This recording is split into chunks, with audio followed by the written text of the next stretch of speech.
Hello everyone, most welcome to sleepy classes. आज के premix में हम मॉडर्न इंडियन हिस्ट्री से जुड़े हुए 5 इंपॉर्टेंट एमसीक्यूज को देखेंगे। So let's begin. First question, it is pertaining to Azamgarh proclamation. The question reads, the Azamgarh proclamation of August 25, 1857 stressed on which of the following issues? Hindu Muslim divide, support to the English government, the return of the Badshaahi, the imposition of heavy jummas। आप video को pause करके comment section में इसका answer लिख सकते हैं। Extra facts पता है तो उन्हें भी मेंशन कर सकते हैं। तो आप यहां पे देखेंगे 1857 के रिवोल्ट के टाइम पर Firoz Shah, the grandson of Bahadur Shah Zafar second, the last Mughal ruler at the time of 1857 revolt, he issued Azamgarh proclamation. और यहां पे वो हिंदू मुस्लिम यूनिटी के लिए अपील करते हैं। Different sections of Indian population के जो ग्रीवांसेस हैं against the unjust colonial rule, उसको मेंशन करते हैं। He appeals to people belonging to different sections of the Indian population, belonging to different religion, coming from different classes, to put a united front against the British colonial rule, support the Badshaahi government. In fact, he asserts the ability of the Mughals to establish their suzerainty over India. He promises people a better economic, social and cultural future after the defeat of the British. आप देख सकते हैं इसके basis पे clearly हम option A, B and D को rule out कर सकते हैं। सो हमारा करेक्ट आंसर हुआ option C, the return of the Badshahi. आप डिटेल में पढ़ सकते हैं, आपकी एनसीईआरटी के अंदर क्लास 8th में दिया हुआ है। क्वेश्चन 2, चार्टर एक्ट 1813 के रिलेटेड है। Let's see. Consider the following statements regarding charter act of 1813। The act mark the first time that the British parliament allowed for missionaries to propagate Christianity in India. The act reaffirmed the sovereignty of the British Crown over Indian territories. It removed all restrictions on European immigration and property acquisition in India. It was the first time that the East India Company's responsibility for Indian education was recognized. How many of the statements is or are correct? Only 1, only 2, only 3, all of the above. So आप देखेंगे charter act 1813 तब आ रहा है जब Britain में industrialisation को almost एक century हो गई है। Industrialization began in 1720s, 1730s in England. England was the first country to in fact go under industrialization. और आप यहाँ पे देखोगे इंडस्ट्रियलाइजेशन अभी पीक पर है, क्लाइमेक्स पे है इन 1820s, 1830s। और इस टाइम पे यहाँ के जो इंडस्ट्रियल कैपिटलिस्ट हैं ये ब्रिटिश गवर्नमेंट को प्रेशराइज कर रहे थे कि आप ईस्ट के साथ जो ट्रेड है उसे ओपन अप कर दो। ईस्ट इंडिया कंपनी की जो मोनोपोली है on trade with east, it is not in favor of the industrial capitalists. ये चाह रहे थे अगर ट्रेड ओपन अप हो जाता है तो बाकी ट्रेडर्स और मर्चेंट्स जो हैं वो उनके सामान को दुनिया भर के हर एक कोने में पहुंचा पाएंगे और इससे इंडस्ट्रियलिस्ट को फायदा होगा। बाकी जो ट्रेडर्स हैं, मर्चेंट्स हैं जो ईस्ट इंडिया कंपनी का हिस्सा नहीं थे, वो भी ईस्ट के साथ ट्रेड में पार्टिसिपेट करने के लिए काफ़ी ज़्यादा एक्साइटेड थे। अपार्ट फ्रॉम दैट आप देखेंगे 1789 में फ्रेंच रिवोल्यूशन के बाद में हम देखते हैं rise of Napoleon Bonaparte in Europe. Napoleon के अंडर में फ्रांस जो है वो तेजी से ग्रो कर रहा था। अब फ्रांस इस पोजीशन में नहीं था कि वो मिलिटरीली ब्रिटेन को चैलेंज कर पाए because British naval supremacy was world renowned. No one could deny that. अब यहाँ पे Napoleon came out with the continental system. It was basically an economic policy where in France appealed as well as forced its allies in Europe to create an economic blockade for British goods and thereby hurting the economic interest of Britain and limiting its military capability. अब जब Europe के साथ में England के जो traders और merchants हैं वो ट्रेड नहीं कर पा रहे थे तो वो अपनी गवर्नमेंट को प्रेशराइज कर रहे थे कि एटलीस्ट ईस्ट के साथ जो ट्रेड है उसको आप ओपन अप कर दो and the monopoly of the East India company. So charter act of 1813 severely limited the monopoly of East India Company with respect to trade with the East। और हम देखेंगे now the company was allowed to enjoy monopoly of trade with China and trade in trade in tea only। Rest all other sections were opened up for other traders and merchants। इसके अलावा आप यहाँ पे देखेंगे कि for the first time the company's responsibility with respect to Indian education was underscored via the Charter Act of 1813 because there was a provision that East India Company has to spend at least 1 lakh rupees annually for the revival of literature, encouragement of learned Indian natives and promotion of scientific knowledge among the Indians. तो इसके basis पे आप clearly कह सकते हैं statement fourth is correct with respect to charter act of 1813। आप यहाँ पे देखेंगे, अगर आप इसे पढ़ें, the company was deprived of its commercial monopoly and the undoubted sovereignty of the Crown over the possessions of the East India Company in India was laid down. इसके basis पे आप ये भी कह सकते हो बिल्कुल, the act reaffirmed the sovereignty of the British crown over Indian territories. इसी के साथ साथ में आप यहाँ पे क्या देखेंगे, आप देखेंगे कि फर्स्ट स्टेटमेंट भी बिल्कुल करेक्ट है। For the first time the act allowed the Christian missionaries to enter India freely, propagate their religion, open missionary schools. जहां पे आप क्या देखेंगे, क्रिश्चियनिटी के बारे में भी लोगों को बताया जाएगा, क्रिश्चियनिटी को स्प्रेड करने की कोशिश की जाएगी along with secular education. So the East India company broke it's neutral stance with the 1813 act. It started openly supporting the Christian missionaries, है ना, civilizing mission। तो यहां पे आप क्लियरली देख सकते हैं first, second and fourth are correct. Third की अगर हम बात करें, that it removed all restrictions on European immigration and property acquisition in India. It is not related to 1813 charter but the charter of 1833। और आप देखोगे इसके बाद में क्या हुआ, यूरोपियंस बहुत बड़ी तादाद में यहां आने लगे।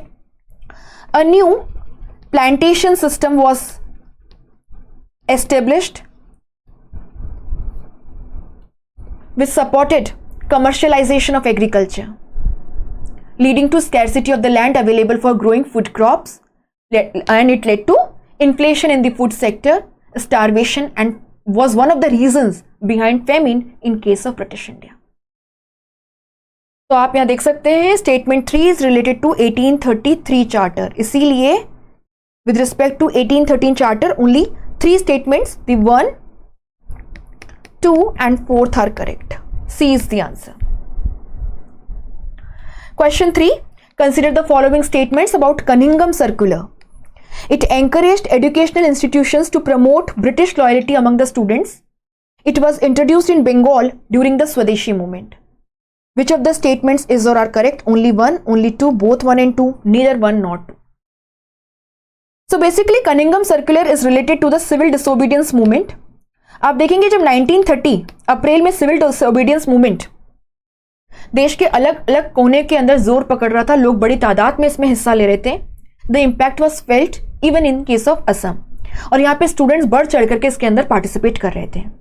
In order to discourage or even prevent the student community from taking part in political agitation against the British government, be a part of the nationalist activity, Cunningham Circular was issued। कौन थे Cunningham? Basically J.R. Cunningham उस time पर असम में director थे public information के। So J.R. Cunningham was the director of public information of Assam during the civil disobedience movement, and he issued a circular जहां पे schools और यूनिवर्सिटीज को कहा गया कि आप स्टूडेंट्स, उनके पेरेंट्स या गार्डियंस से एक रिटन एश्योरेंस ले लें कि वो किसी भी एंटी गवर्नमेंट या एंटी ब्रिटिश एक्टिविटी में पार्टिसिपेशन नहीं करेंगे, और अगर ऐसा वो करते हैं then they will be ready to quit the school और university. So statement 1 is definitely correct but statement 2 is wrong. Cunningham Circular was not related to Swadeshi movement, but it was related to civil disobedience movement. So the correct answer is A. Only 1 is correct. अच्छा, हम आगे बढ़े, 2 questions और हैं, उनको discuss करेंगे, लेकिन उससे पहले एक छोटा सा अनाउंसमेंट है। यूपीएससी सिविल सर्विसेज 2025 के लिए जनरल स्टडीज का हमारा लास्ट लाइव बैच जो है वो 16 अगस्त से शुरू हो रहा है। अगर आपने अभी तक ज्वाइन नहीं किया है आप ज्वाइन कर लीजिए, क्योंकि बहुत ही नॉमिनल कॉस्ट पे आपको ये सारे फीचर्स मिलेंगे। आपको डिस्क्रिप्शन में इसकी लिंक मिल जाएगी। फर्दर डिटेल्स के लिए आप कॉल फ्री नंबर पे कॉल करके या फिर sleepy.classes@gmail.com पर लिख करके हमारी टीम से कांटेक्ट कर सकते हैं, या वेबसाइट को विजिट करके भी डिटेल्स जो हैं वो जान सकते हैं। Question number 4, consider the following statements regarding Wood's dispatch. It recommended that the government take responsibility for educating the masses. It introduced grants in aid to promote private educational institutions. It rejected the principle of the downward filtration theory. How many of the statements is or are incorrect? Only 1, only 2, all 3 or none? आप देखेंगे तीनों ही statements जो हैं वो woods dispatch के regarding correct हैं, कुछ भी इनकरेक्ट नहीं है। सो हमारा आंसर यहां पे हुआ D. What was Wood's dispatch? आप देखेंगे Wood's dispatch was basically sent by Charles Wood, who was the president of the board of control, and Wood's dispatch is known as the Magna Carta of English education in India. He sent this when Lord Dalhousie was the Governor General of India. आप देखेंगे Charles Wood का ये जो woods dispatch है, woods घोषणा पत्र है, इसके अंदर ईस्ट इंडिया कंपनी की जो रिस्पॉन्सिबिलिटी है for education of masses, it was underscored, and the down filtration theory which was in existence since the Macaulay's meeting of 1835, it was criticized. ठीक है, it was criticized. तो आप यहां देख सकते हैं आपका स्टेटमेंट 1 एंड स्टेटमेंट 3 करेक्ट है। अपार्ट फ्रॉम दैट अगर हम वुड्स डिस्पैच की बात करें तो यहां पर ग्रांट्स इन एड की भी बात की गई थी to encourage the private enterprises. इसी के साथ साथ में आप यहां पे देखोगे यूनिवर्सिटी एजुकेशन को प्रमोट करने की बात की गई थी, female and vocational education, teacher training की बात की गई थी, education should be secular, this point was emphasized upon. आप यहां पे देखोगे यहां पे कहा गया कि there should be a hierarchy in the education system. सबसे नीचे आपका प्राइमरी एजुकेशन है, यहां पे वर्नाक्युलर लैंग्वेज के अंदर एजुकेशन प्रोवाइड किया जाए। Secondary education Anglo vernacular, English के साथ साथ में स्थानीय भाषा भी हो। और इसके बाद में आप यहाँ पे देखेंगे यहाँ बात की गई कि इसके ऊपर हायर एजुकेशन है जहाँ पे कॉलेजेस होंगे एंड यूनिवर्सिटीज होंगे, और एंड इनमें से कुछ यूनिवर्सिटीज जो हैं they will be having the affiliating power. So इसके बेसिस पे आप यहाँ पे कह सकते हैं that the correct answer is D. So Wood's dispatch, it was issued by Charles Wood, who was the president of Board of Control. It was issued in 1854 when Lord Dalhousie was the Governor General in India. It is known as the Magna Carta of English education in India. It talks about a hierarchy from the vernacular primary schools at the village level, followed by Anglo vernacular high schools, affiliating colleges at the district level, and universities in the presidency towns of Calcutta, Bombay and Madras. In fact इसी के basis पे आप देखोगे 1857 में universities act आता है and Calcutta, Bombay and the Madras universities were set up and also department of education were set up in all the provinces. बाकी female education, vocational education को प्रमोट करने की बात हुई है, सेक्युलर एजुकेशन की बात हुई है, ग्रांट्स इन एड की बात हुई है to encourage the private enterprises in the education sector. Last question, consider the following statements regarding the Karachi resolution adopted by the Indian National Congress in 1931. It supported the state ownership and control of key industries. It provided for the universal adult franchise. It endorsed the Delhi Pact. Pandit Jawaharlal Nehru drafted the resolution of fundamental rights and economic program. How many of the statements is or are correct? Only 1, only 2, only 3, all of the above. The correct answer is D, all of the above. तो आप यहां पे देखेंगे civil disobedience movement शुरू होता है और इस टाइम पे आपका लंदन में फर्स्ट राउंड टेबल कॉन्फ्रेंस भी होती है जिसके अंदर कांग्रेस पार्टिसिपेट नहीं करती है। इसके बाद हम यहां पर क्या देखेंगे, हम यहां पे देखेंगे यहां पे गांधी इरविन पैक्ट या दिल्ली पैक्ट होता है और यहां पे गांधी जी प्रॉमिस करते हैं इरविन को कि वो सिविल डिसोबीडियंस मूवमेंट को सस्पेंड करेंगे एंड जो सेकेंड राउंड टेबल कॉन्फ्रेंस होगी लंदन के अंदर उसमें भी पार्टिसिपेट करेंगे on the behalf of Congress. और उसके बाद में हम देखते हैं our brave hearts,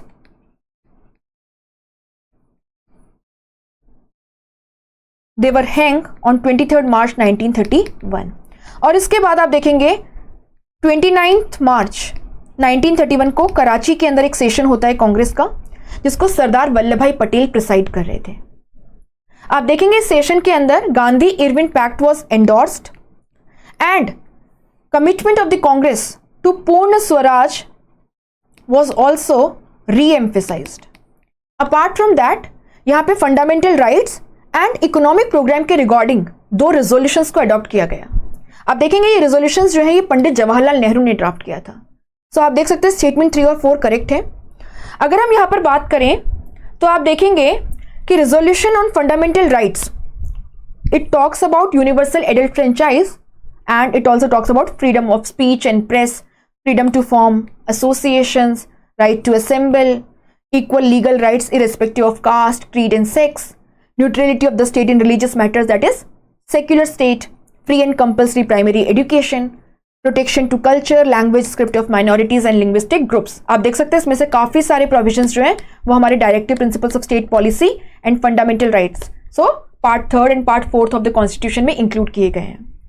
resolution on national economic program जो है उसके बाकी प्रोविजंस आप पढ़ सकते हैं, बट आप देख सकते हैं यहाँ लिखा हुआ है state ownership and control of की industries, mines and means of transport.